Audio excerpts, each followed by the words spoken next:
Now, we are here honored to have with us Sri Vishal Agarwal ji, Regional Provident Fund Commissioner, Sangareddy, or also called as Pradhan Cheru. Along with his team, Srimati DGK Pavani, RC2, Sri M. Durga Prasad ji, RC2, Sri Dilip Meena, APFC. On this occasion, I request Sri Vishal Agarwal ji to speak us about today's topic of discussion and also enlighten about the highlights of the scheme and other advancements made by the organization. So. Thanks, Anusha. Good morning to all of you once again.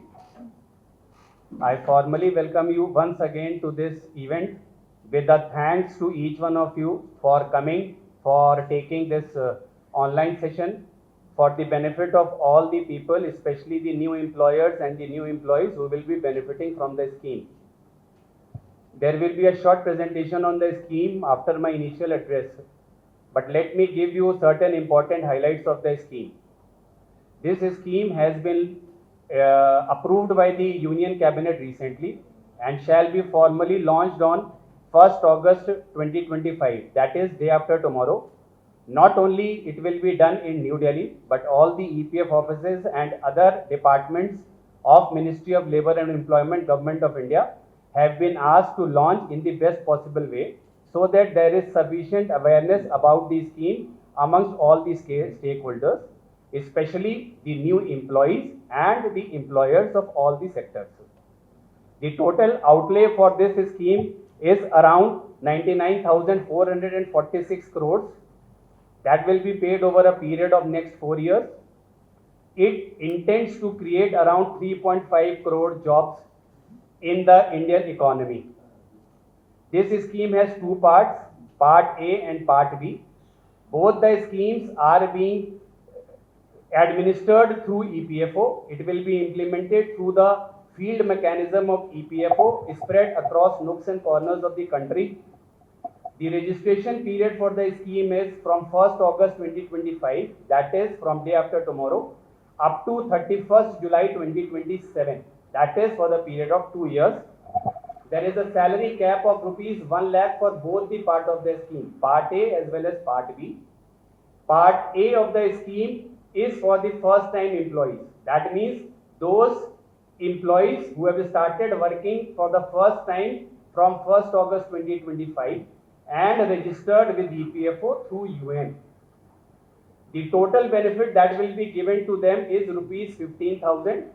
It will be paid in 2 installments, first after 6 months and second after completion of the financial literacy program. Part B of the scheme is for all the establishments. For all the establishment it is for 2 years, and for those in the manufacturing sector it is for 4 years.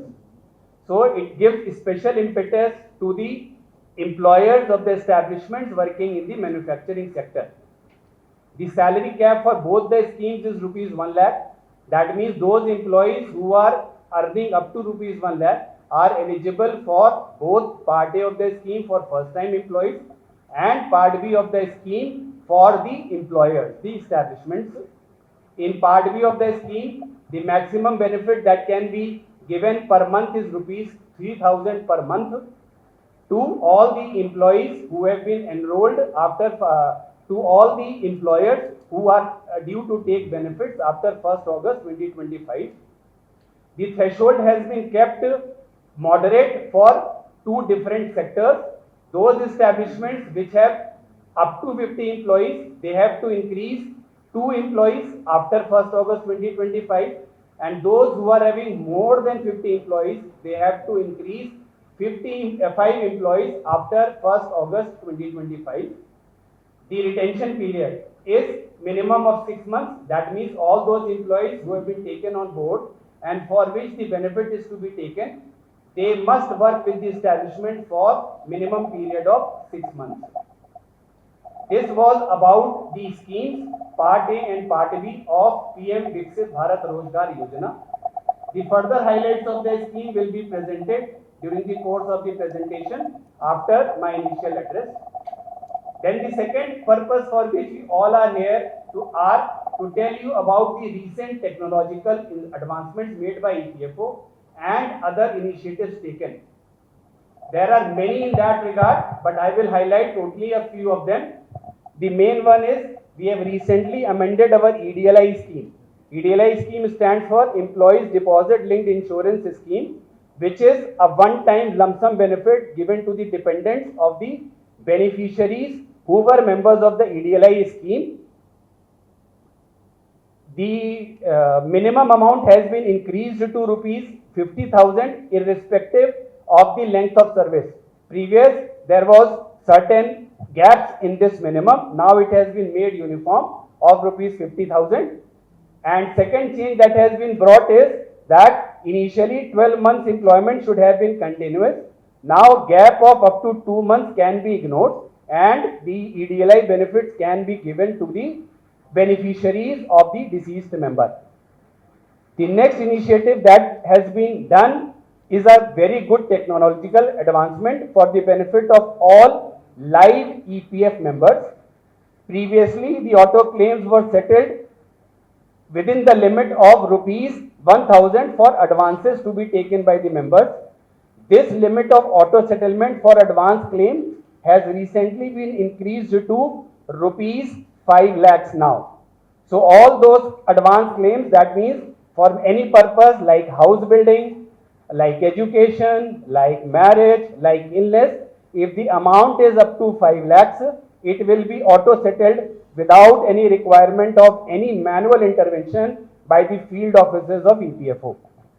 Then one more very good technological advancement made by EPFO is introduction of CPPS. CPPS stands for Centralized Pension Processing System. Previously, what used to happen is that the pensioner can opt only for a limited bank and limited branches for getting his or her pension. Now, the limit of the banks and branches has been done away with. He can draw pension from any scheduled commercial bank of India that has any branches at any place in India. So, if he retired from the jurisdiction of, say, Sangareddy office, and he wants to draw pension from the Rangareddy office, now he can opt for that and get the pension directly from the Sangareddy office itself, irrespective of the fact that his bank lies in the jurisdiction of Rangareddy office. Then there are many more technological advances made. Let me list them. Let me list out 2 or 3 more of them. Then the next one is again for the pensioners, which is digital life certificate that can now be submitted through face authentication technology. So now members need not go to the bank or come to the EPFO office for submitting their annual life certificate. That they can do sitting at their home by using a smartphone, using this newly introduced technology for the benefit of all pensioners. Then there are certain processes that have been made online, like surrender of EPF exemption and submission of returns by EDLI exempted establishments. Then there was a concept of joint declaration for getting the member details changed. Previously, members had to face lots of red tape and problem in doing this changes in his member profile. Now this process has been simplified both in terms of level at which it will be improved as well as the number of documents required. In most of the cases, the changes can be done either by the member or with the approval of his employer, and there are very few cases that will land with EPFO office for approval. This will make the process not only simple but also seamless for the employees, the members, the employers, everyone. Then the last and most important is the initiative taken by EPFO called Prayas. Prayas is the initiative taken by EPFO where pension is given to the retiring employees in the month they superannuate.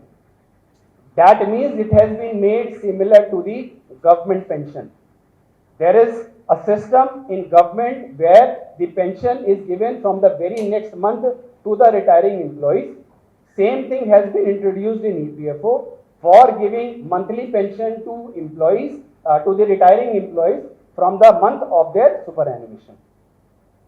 This is all from my side regarding PM Viksit Bharat Rozgar Yojana and some of the recent advancements and initiatives taken by EPFO.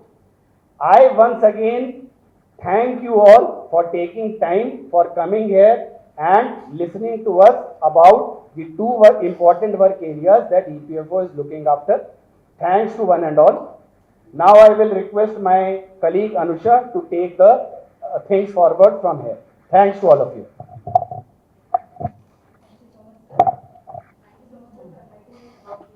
Initiatives taken by EPFO. Now we will have a short presentation on today's topic of discussion.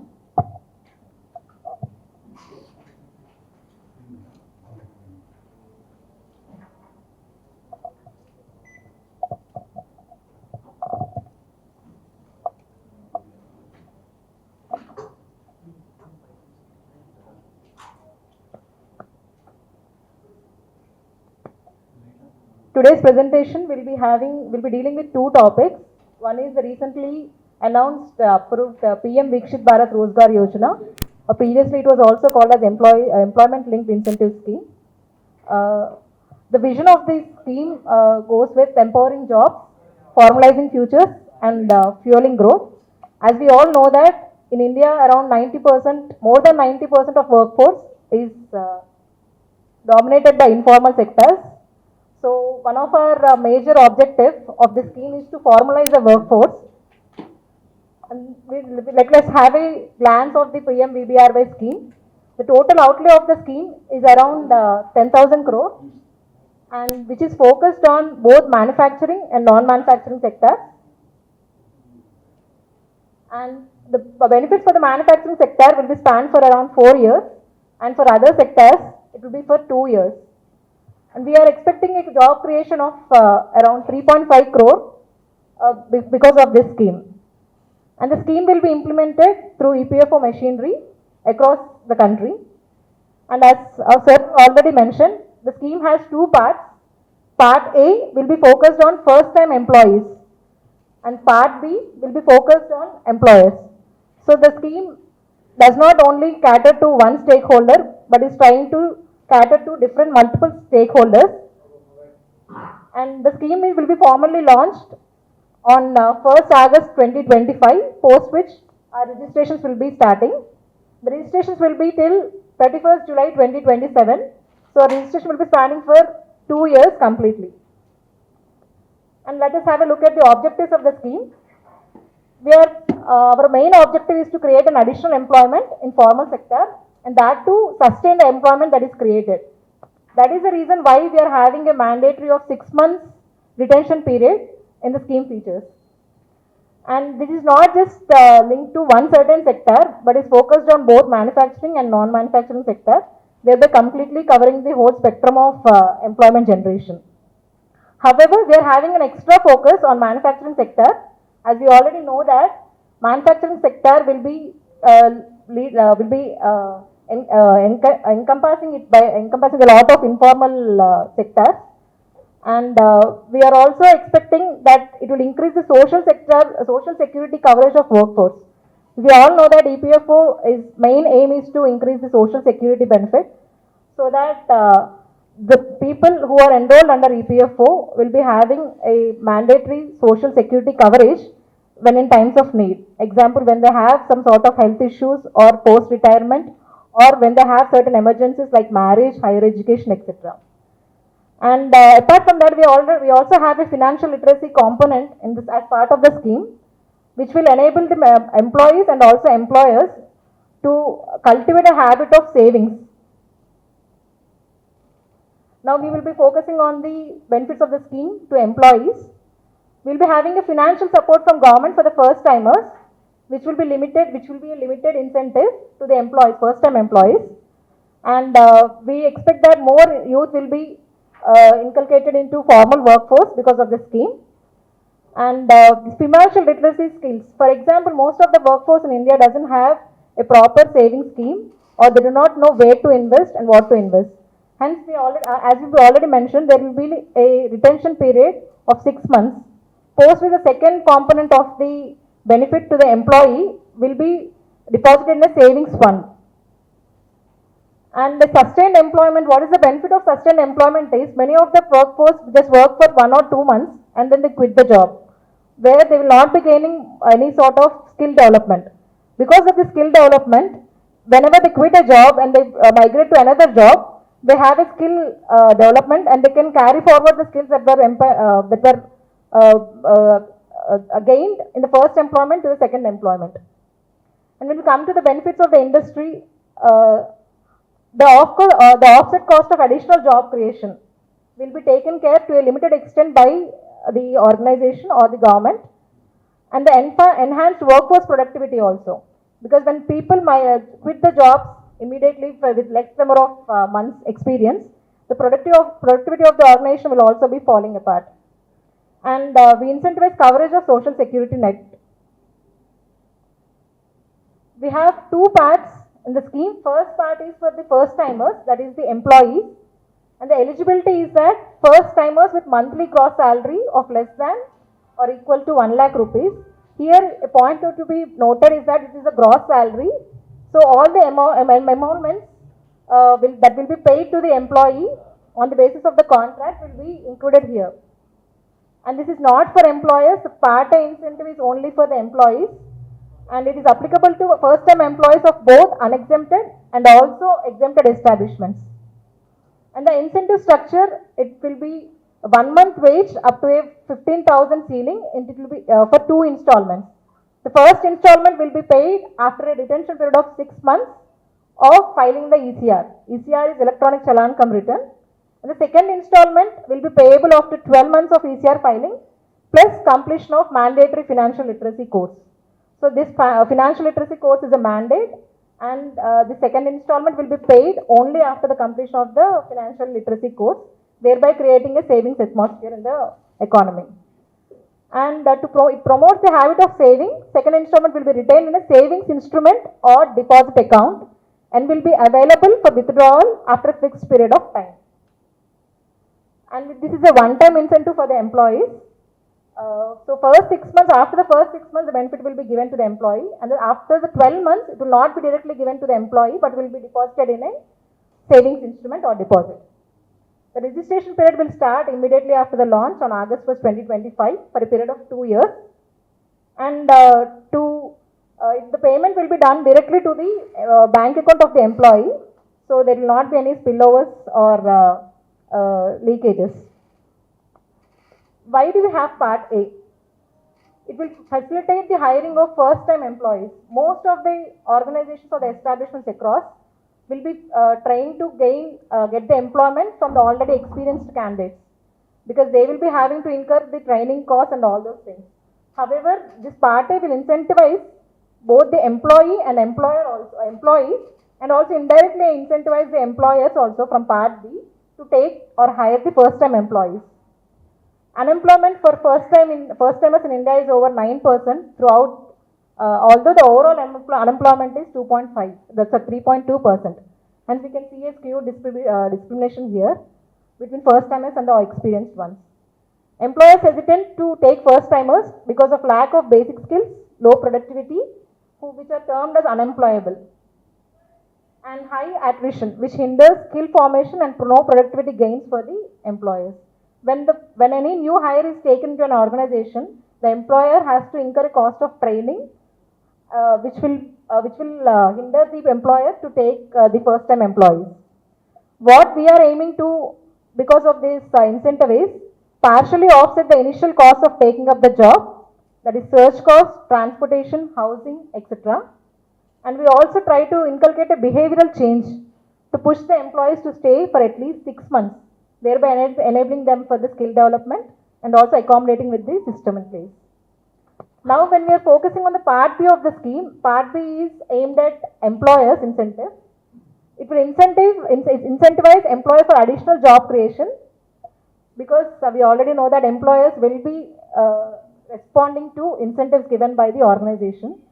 And labor incentive sector, a point to be noted here is that we are focusing more on manufacturing jobs. That is the reason why we are extending the scheme for 4 years to manufacturing sector. because manufacturing sector is one of the most labor intensive sectors that we have across the country. So labor intensive sector have high percentage of labor cost also. Hence incentives lead to more hiring.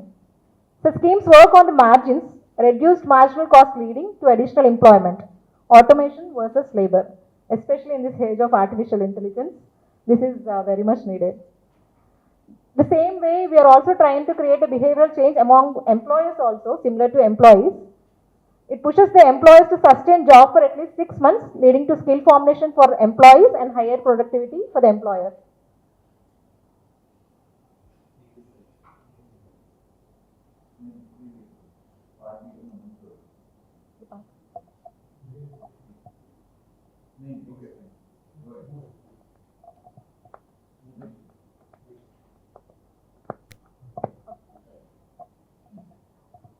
So now part B, eligibility is all establishments registered with EPFO, including exempted establishments. And we have a threshold of at least 2 additional employments for establishments with less than 50 employees, and at least 5 additional employees for establishments with more than 50 employees. Again, if we need to note that again sustained employment for at least 6 months is needed for any sort of establishment to avail the benefits of the scheme under Part B. Additional employee can be a first timer or a rejoining. Part A incentive is only for first timers, whereas Part B incentive is for both first timer and rejoining.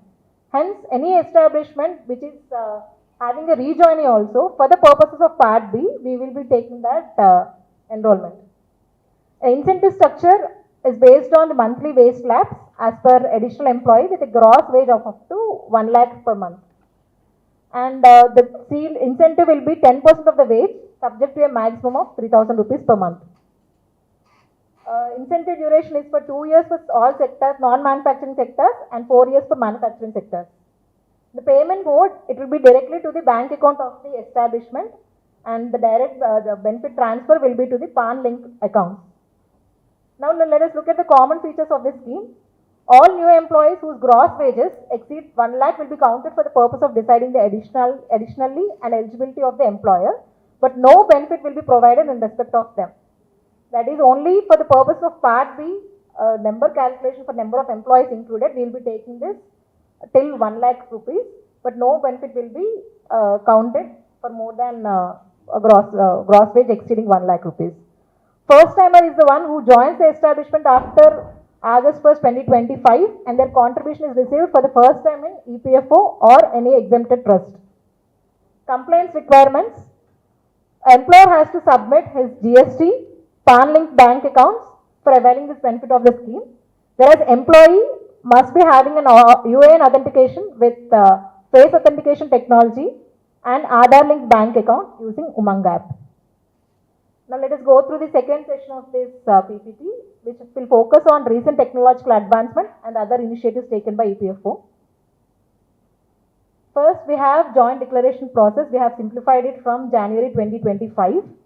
Joint declaration is something where for any change in basic details, both the employer and the employee has to give in writing for a consent to request the organization for a change. For example, the date of birth or father's name, etc. We need the declaration from both employer and employee side. Previously, the number of documents or the level at which the change will be approved used to be a little bit longer. However, we have simplified the joint declaration process. Now, the level at which the change can be executed have been decreased. The number of levels it will be passing through will be decreased. And also the documents that can be submitted by the member, the number of documents and the type of documents have also been rationalized. We have integrated with it the DigiLocker. For instance, the number of documents without the DigiLocker, if it is 2, then if in case DigiLocker is activated, the number of documents is just 1. So only 1 document instead of 2 documents will be enough for making the JD request. And the second thing is like we have simplified Jeevan Praman through face authentication technology from any Android smartphones without visiting EPFO office or bank, as already stated by Sri Vishal sir. And previously, for availing this benefit, the members used to come to office or go to any bank, which has now been done away with. And implementation of CPPS, centralized pension payment system. Now pension claims can be processed with any bank account of any branch of any scheduled commercial bank anywhere in India. For instance, we in our Sangareddy office used to have 4 banks associated with us before the enrollment, before the rollout of this system. And we have made some amendments to Employees Deposit Linked Insurance Scheme 1976, where we have a minimum of 50,000 benefit irrespective of the length of service before death. Previously, we used to have a mandate of 1 year continuous service to avail the minimum benefit, whereas now we don't have that thing. We have a minimum of 50,000 irrespective of the length of the service. And before the amendment to the scheme, we need to have a continuous service of 1 year in a same organization or establishment for availing the benefit. Now, even a maximum of gap of 2 months between two organizations is also treated as a continuous service for availing the benefit. We also simplified the transfer claim process. That is, when a member transfers from one organization, one establishment to other establishment, he has to make a request for transfer of their deposits, which now we have simplified the process, and we are also handling the overlap in service period also for settling those claims. Process of advances under Para 68B7 now is based on self-declaration. Para 68B7 deals with addition or alteration of house. Before this amendment, before this circular, we need to have a minimum of 5 years gap between taking of an advance for construction and advance for alteration or addition of house, addition or alteration of house. Now we don't have that requirement. We can directly apply for addition or alteration advance. Now we have a new online model simplifying surrender of exemption from EPF scheme, which was earlier we need to have a physical submission with a lot of documentation. Now we have simplified it and made it online. Allotment and activation of UAN through Umang app using face authentication technology. We have direct UAN allotment and activation, and also for the existing UANs also we have UAN activation. And for existing activated UANs also, we have face authentication service. And then previously, delinking of erroneously linked member IDs from UAN used to be quite tough. However, now we are giving an option to the member itself to raise a request. If there is no overlap in service, the member can automatically delete from his side. Whereas if there is any overlap in service, it will be coming to our office and we will be scrutinizing the case on a case-to-case basis. Member UAN cannot be linked with establishment without OTP-based authentication by the member. So a lot of flexibility and a right has been given to member on his UAN creation. Process of submission of monthly online returns, that is Form 7IF, by EDLA exempted establishment has been made online. And the last and the most important thing is like we have enhanced our auto settlement limit for advance claims up to rupees 5 lakhs to ensure faster access to funds for members. Most of the claims that land in our system are related to advances, which are applied by the member in emergency situations. So now we have made it auto settled for most of the cases, provided a ceiling of 5 lakh rupees, which has both decreased the burden on our organization and also has given a huge benefit to the member. 2025, and his EPFO contribution should start after the due date. So these two things are to be ensured. First is the employment and second is the payment of EPF contributions. If these two conditions are satisfied, there is no age restriction for the first timers.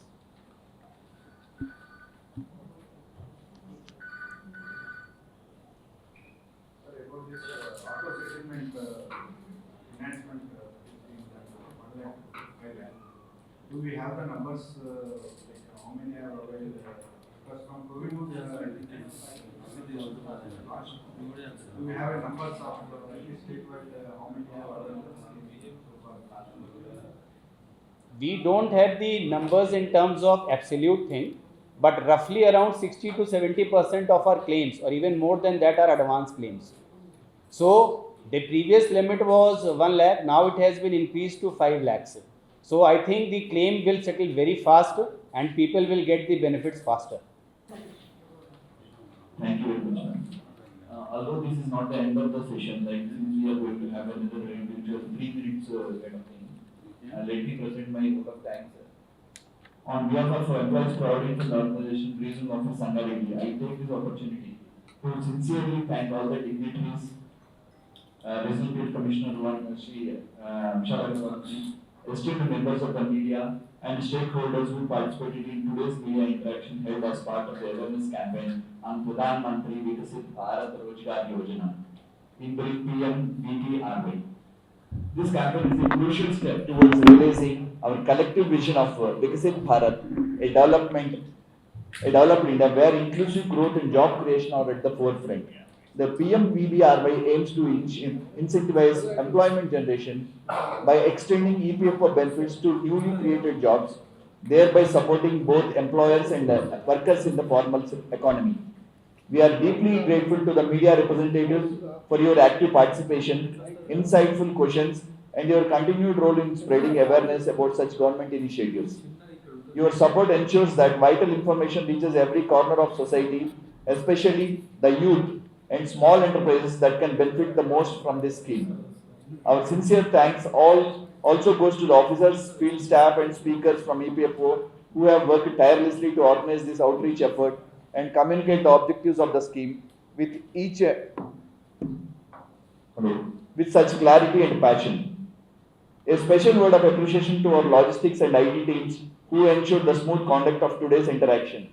As we continue our outreach with PMVBRY, we request the media's continued cooperation in highlighted success stories, educating employers and encouraging registrations and compliance so that the vision of productive, inclusive and secure employment becomes a reality for all. Once again, thank you for your time, presence and partnership in this journey towards a Vikasit Bharat. Have a wonderful day. Thank you very much. I with my team are here to introduce you about the recently approved scheme called Pradhan Mantri Viksit Bharat Rozgar Yojana, which was earlier known by the name of ELI scheme, Employment Linked Incentive Scheme. The total outlay of this scheme is more than 1 lakh crore and it aims to create around 3.5 crore jobs across India. The main intention of this scheme is to first to increase first time employment for the unemployed youths of India, and second to incentivize the employers in creating the job, because creation of any job requires both the people who can do the work as well as the employer who can give the work. So this scheme, part A is for the employees, part B is for the employers. Both will come together to help improve the economy. As far as part A is concerned, it is for first time employees who have joined the formal sector after 1st August 2025. The maximum benefit admissible is rupees 15,000 to them. That will be paid in 2 installments. After 6 months, the first installment will be given, and after completion of a financial literacy course, the second installment will be given after 12 months, and the second installment will be kept in a savings account so that people learn to save for their future as well. Part B of the scheme caters to the employers, the establishments, in 2 sectors. It is for 2 years for all sectors, whereas for manufacturing sectors, it is for total period of 4 years. The maximum benefit per month in this case is 3,000 rupees per month. That will be calculated 10% of the gross wages of the employee. This benefit aims to create more and more employment in both the sectors, mainly in the manufacturing sector, because the government sees that there is more potential in the manufacturing sector for creation of job. And secondly, if economy has to grow, manufacturing sector has to grow. The wage ceiling for both these schemes is rupees 1 lakh. That means all those people who are earning up to rupees 1 lakh will benefit out of it. However, for part B, irrespective of the wages, even if it is beyond 1 lakh, the number of employees will be counted, but the benefit will be given only to the people who are earning about up to rupees 1 lakh per month. This benefit is to be given to the establishments with the minimum sustained employment of 6 months. So these 2 schemes must more and more people be made aware by your channel and by you people, so that more and more people are able to take benefit out of it. Thanks to all of you for taking time out and hearing to us. Thank you. భారత government 1/8/2025 నుంచి prime minister Viksit Rozgar Yojana అని చెప్పి ఒక scheme start చేస్తుంది. ఈ స్కీమ్లో government 3.5 కోట్ల కొత్త ఎంప్లాయ్మెంట్ జనరేట్ చేయాలనేది ఉద్దేశ్యము. దీంట్లో భాగంగా ఏంటి అంటే స్కీమ్లో 2 పార్ట్స్ ఉన్నాయి. ఒకటి part A, part B. Part A ఎవరికి వెళ్తుంది బెనిఫిట్ అంటే ఇందులో ఫస్ట్ టైం ఎంప్లాయీస్ అంటే ఎవరంటే మొదటిసారి ఉద్యోగంలో చేరటానికి. ఒక ఎస్టాబ్లిష్మెంట్ నడవాలి అని అంటే ఫస్ట్ టైం ఎంప్లాయీస్ కూడా చాలా ఇంపార్టెంట్. ఎంప్లాయర్స్ ఏం చేస్తున్నారంటే వాళ్ళు ఎక్స్పీరియన్స్డ్ ఎంప్లాయీస్ని మాత్రమే తీసుకుంటున్నారు. To encourage taking more new employees, the scheme has incentivized the employees also. Every month వాళ్ళకి 6 months తర్వాత ఫస్ట్ ఇన్స్టాల్మెంట్ ఇస్తారు to a tune of 7,500 rupees. ఆ తర్వాత ఒక లిటరసీ ప్రోగ్రామ్ జరుగుతుంది. ఆ ప్రోగ్రాంలో వాళ్ళు పాస్ అయిన తర్వాత 12 months తర్వాత వాళ్ళకి అనదర్ 7,500 వాళ్ళకి ఒక ఫిక్స్డ్ డిపాజిట్లో అనేది వేయటం జరుగుతుంది. అలాగే దాంతోపాటు ఫస్ట్ టైం ఎంప్లాయర్స్ కాకుండా రీజాయినీస్ కేసులో కూడా పార్ట్ బిలో ఎంప్లాయర్స్కి ఎవరైతే ఎంప్లాయ్మెంట్ జనరేట్ చేస్తారో with certain conditions employment generate చేస్తారో వాళ్ళకి ఎవ్రీ మంత్ సుమారుగా 3,000 రూపీస్ అప్ టు 3,000 రూపీస్ ఎంప్లాయర్స్కి కూడా బెనిఫిట్ పొందే విధంగా ఈ స్కీమ్ తయారు చేయబడింది. I request all the media మొత్తం మీడియా మిత్రులందరికీ నేను కోరుకునేది ఇది సాధ్యమైనంత ఎస్టాబ్లిష్మెంట్స్కి ఎంప్లాయర్స్కి చేరేసి ఎంప్లాయీస్కి యూత్కి చేరేసి ఈ స్కీమ్లో మ్యాక్సిమం బెనిఫిట్ పొందే విధంగా చేయాలని కోరుకుంటున్నాను. Thank you.